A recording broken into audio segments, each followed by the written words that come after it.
इस समय पश्चिमी एशिया की हालत चिंताजनक है।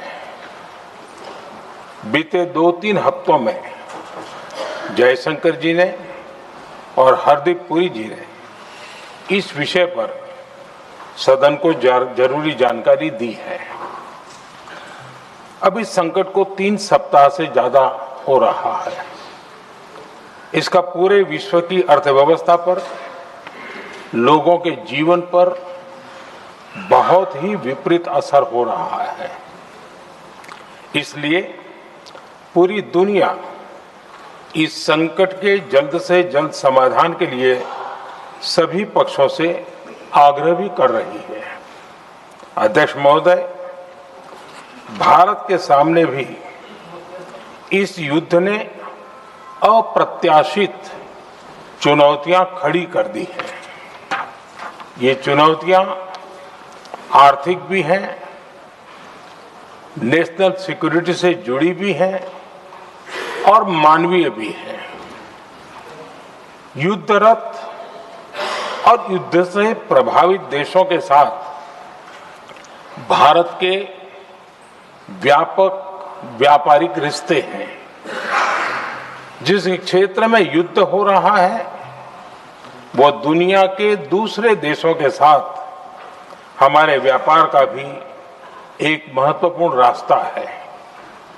विशेष रूप से कच्चे तेल और गैस की हमारी जरूरतों का एक बड़ा हिस्सा यही क्षेत्र पूरा करता है। हमारे लिए ये रीजन एक और कारण से भी अहम है। लगभग 1 करोड़ भारतीय खाड़ी देशों में रहते हैं और वहां काम करते हैं। वहां समंदर में जो कमर्शियल शिप चलते हैं उनमें भारतीय क्रू मेंबर्स की संख्या भी बहुत अधिक है। ऐसे अलग अलग कारणों के चलते भारत की चिंताएं स्वाभाविक रूप से अधिक है। इसलिए ये आवश्यक है कि भारत की संसद से इस संकट को लेकर एक मत और एकजुट आवाज दुनिया में जाए।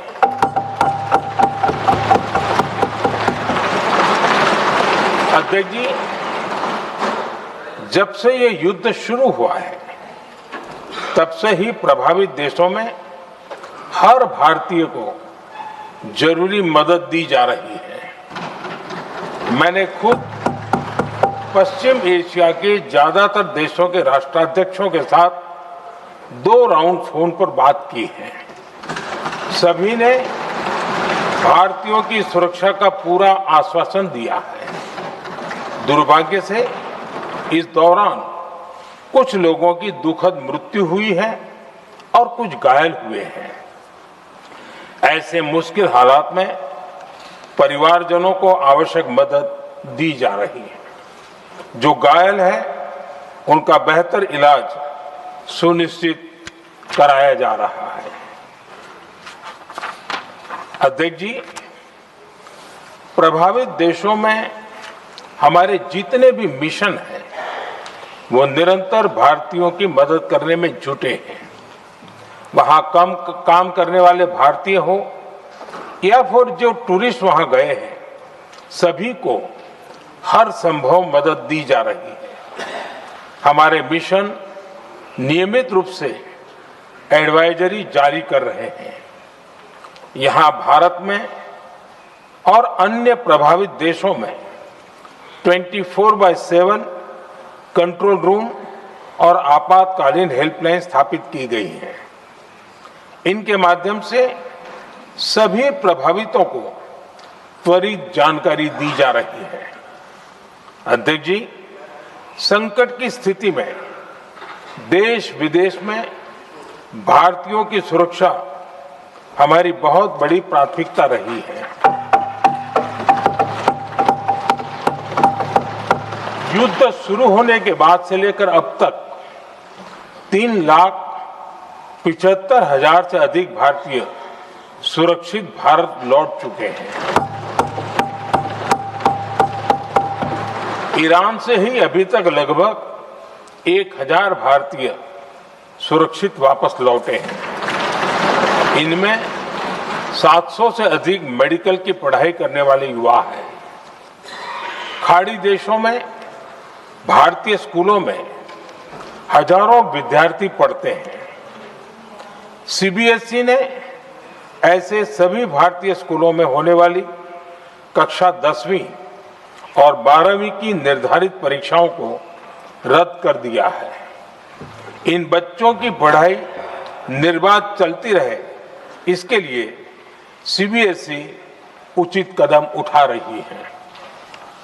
यानी सरकार संवेदनशील भी है, सतर्क भी है और हर सहायता के लिए तत्पर भी है। माननीय अध्यक्ष जी, भारत में बड़ी मात्रा में कच्चा तेल, गैस और फर्टिलाइजर जैसी अनेक जरूरी चीजें हॉर्मुज स्ट्रेट के रास्ते से आती हैं। युद्ध के बाद से ही हॉर्मुज स्ट्रेट में जहाजों का आना जाना बहुत चुनौतीपूर्ण हो गया है। बावजूद इसके हमारी सरकार का ये प्रयास रहा है कि पेट्रोल, डीजल और गैस की सप्लाई बहुत ज्यादा प्रभावित न हो। देश के सामान्य परिवारों को परेशानी भी कम से कम हो, इस पर हमारा फोकस रहा है। हम सभी जानते हैं, देश अपनी जरूरत की 60% एलपीजी आयात करता है। इसकी सप्लाई में अनिश्चितता के कारण सरकार ने एलपीजी के डोमेस्टिक उपयोग को प्राथमिकता दी है। साथ ही एलपीजी के देश में ही उत्पादन को भी बढ़ाया जा रहा है। पेट्रोल, डीजल की सप्लाई पूरे देश में सुचारू रूप से होती रहे, इस पर भी लगातार काम किया गया है।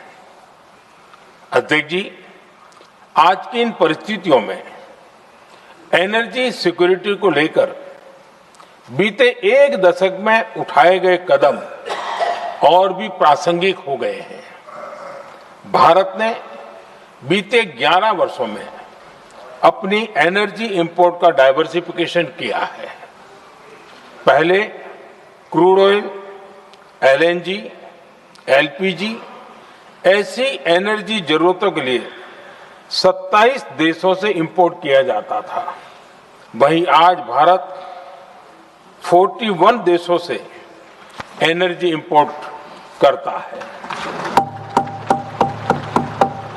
अध्यक्ष जी, बीते दशक में भारत ने संकट के ऐसे ही समय के लिए कच्चे तेल के भंडारण को भी प्राथमिकता दी है। आज भारत के पास 53 लाख मीट्रिक टन से अधिक का स्ट्रेटेजिक पेट्रोलियम रिजर्व है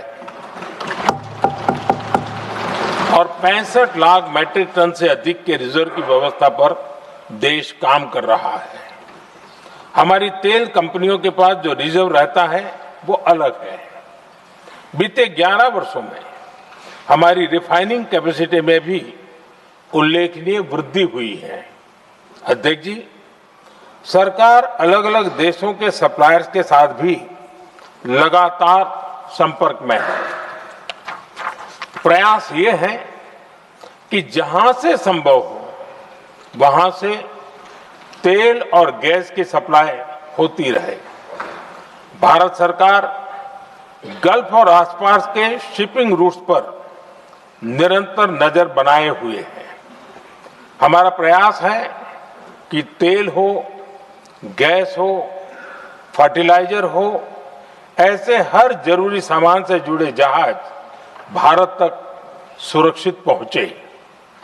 हम अपने सभी वैश्विक सहयोगियों के साथ निरंतर संवाद कर रहे हैं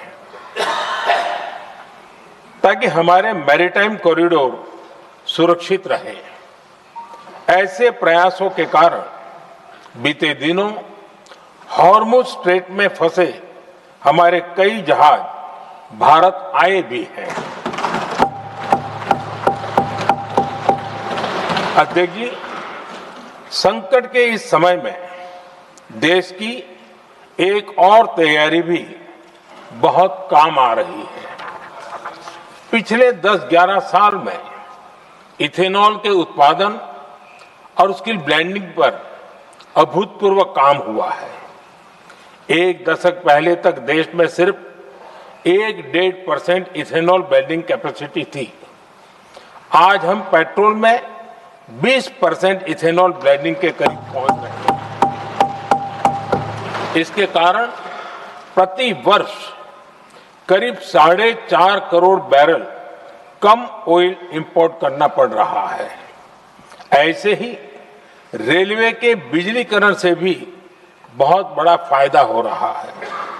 अगर रेलवे का इतना बिजलीकरण न होता तो हर साल करीब 180 करोड़ लीटर डीजल अतिरिक्त लगता। ऐसे ही हमने मेट्रो का नेटवर्क बढ़ाया है।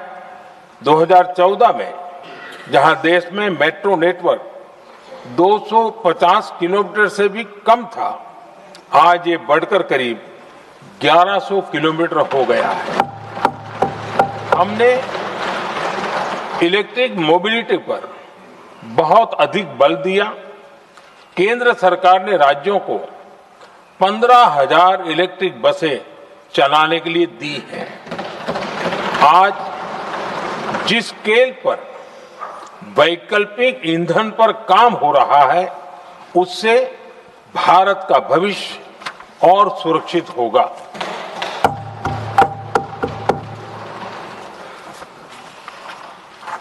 आदरणीय अध्यक्ष जी, हम जानते हैं कि एनर्जी आज इकोनॉमी की रीढ़ है और ग्लोबल एनर्जी नीड्स को पूरा करने वाला एक बड़ा सोर्स वेस्ट एशिया है। स्वाभाविक है कि दुनिया भर की अर्थव्यवस्था वर्तमान संकट से प्रभावित हो रही है और भारत पर इसका कम से कम दुष्प्रभाव हो, इसके लिए निरंतर प्रयास किए जा रहे हैं। सरकार इसके शॉर्ट टर्म, मीडियम टर्म और लॉन्ग टर्म ऐसे हर असर के लिए एक रणनीति के साथ काम कर रही है। आज भारत की इकोनॉमी के फंडामेंटल्स मजबूत है। इससे भी देश को बहुत मदद मिली है। हम हर सेक्टर के स्टेक होल्डर्स के साथ चर्चा कर रहे हैं।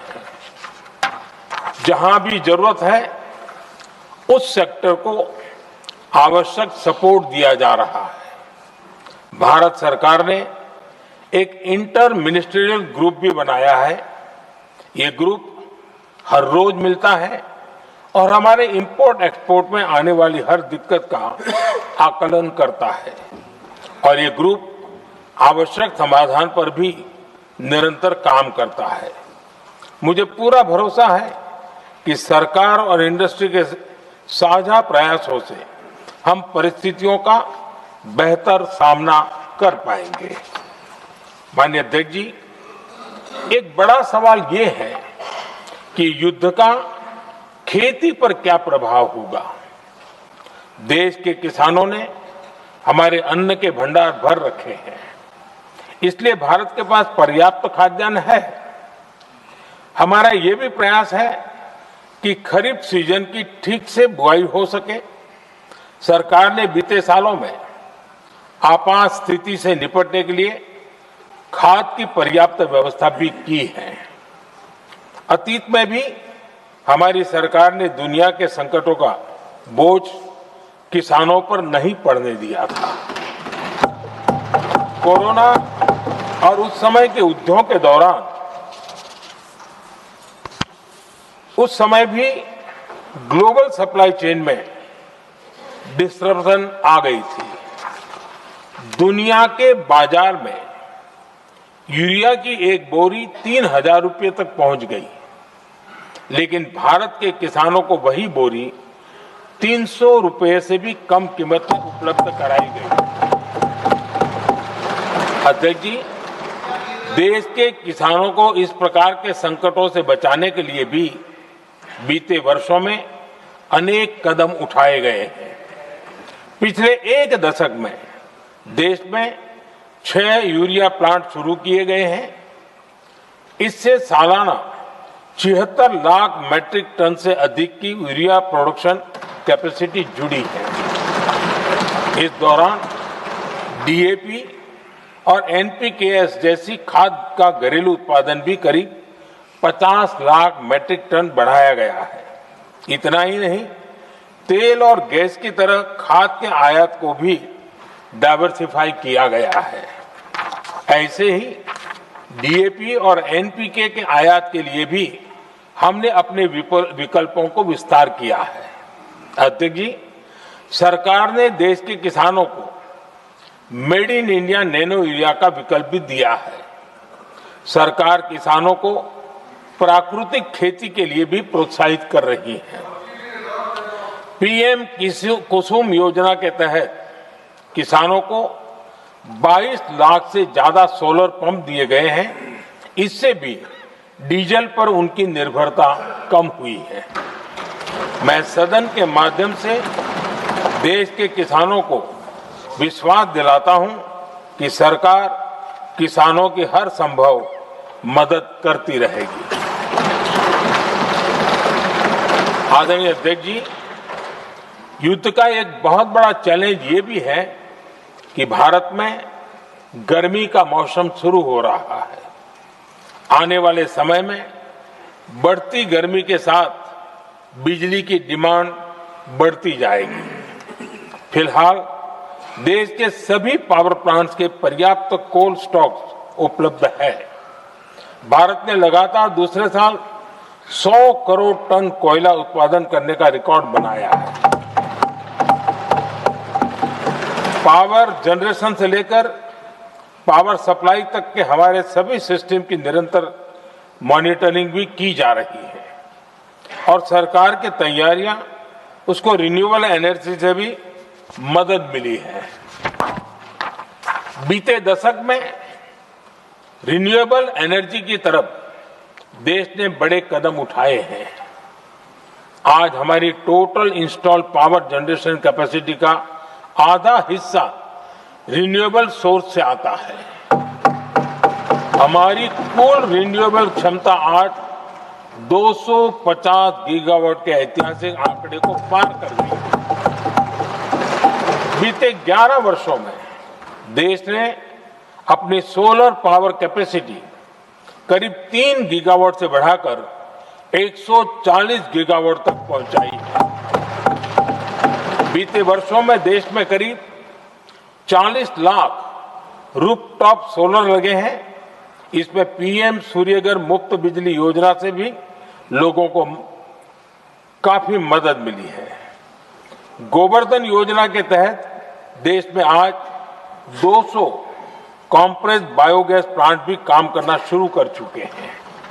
ये सारे प्रयास आज देश के बहुत काम आ रहे हैं। सरकार ने भविष्य की तैयारी और बढ़ाते हुए शांति एक्ट माध्यम से देश में न्यूक्लियर एनर्जी के उत्पादन को भी प्रोत्साहित किया है। कुछ ही दिन पहले small hydro power development scheme को भी हरी झंडी दी गई है, जिससे अगले 5 वर्षों में 1500 मेगावाट नई हाइड्रो पावर कैपेसिटी जोड़ी जाएगी। आदरणीय अध्यक्ष जी, जहां तक डिप्लोमेसी की बात है, भारत की भूमिका स्पष्ट है। शुरुआत से ही हमने इस संघर्ष को लेकर अपनी गहरी चिंता व्यक्त की है। मैंने स्वयं भी पश्चिम एशिया की सभी संबंधित नेताओं से बातचीत की है। मैंने सभी से तनाव को कम करने और इस संघर्ष को खत्म करने का आग्रह किया है। भारत ने नागरिकों, एनर्जी और ट्रांसपोर्ट से जुड़े इंफ्रास्ट्रक्चर पर हमलों का विरोध किया है। कमर्शियल जहाजों पर हमला और हॉर्मुज स्ट्रेट जैसे अंतर्राष्ट्रीय जलमार्ग में रुकावट अस्वीकार्य है। भारत डिप्लोमेसी के जरिए युद्ध के इस माहौल में भी भारतीय जहाजों के सुरक्षित आवागमन के लिए निरंतर प्रयास कर रहा है। अध्यक्ष महोदय, भारत हमेशा से ही मानवता के हित में और शांति के पक्ष में अपनी आवाज उठाता रहा है। मैं फिर कहूंगा कि बातचीत और कूटनीति ही इस समस्या का समाधान है। हमारे हर प्रयास तनाव को कम करने, इस संघर्ष को समाप्त करने के लिए है। इस युद्ध में किसी के भी जीवन पर संकट मानवता के हित में नहीं है। इसलिए भारत का प्रयास सभी पक्षों को जल्द से जल्द शांतिपूर्ण समाधान के लिए प्रोत्साहित करने का है। अध्यक्ष जी, जब ऐसे संकट आते हैं तो कुछ तत्व इसका गलत फायदा उठाने की कोशिश भी करते हैं। इसलिए कानून व्यवस्था सुनिश्चित करने वाली सभी एजेंसियों को अलर्ट पर रखा गया है। कोस्टल सिक्योरिटी हो, बॉर्डर सिक्योरिटी हो, साइबर सिक्योरिटी हो, स्ट्रेटेजिक इंस्टॉलेशंस हो, सबकी सुरक्षा को और मजबूत किया जा रहा है। अध्यक्ष जी, इस युद्ध के कारण दुनिया में जो कठिन हालात बने हैं, उनका प्रभाव लंबे समय तक बने रहने की आशंका है। इसलिए हमें तैयार रहना होगा, हमें एकजुट रहना होगा।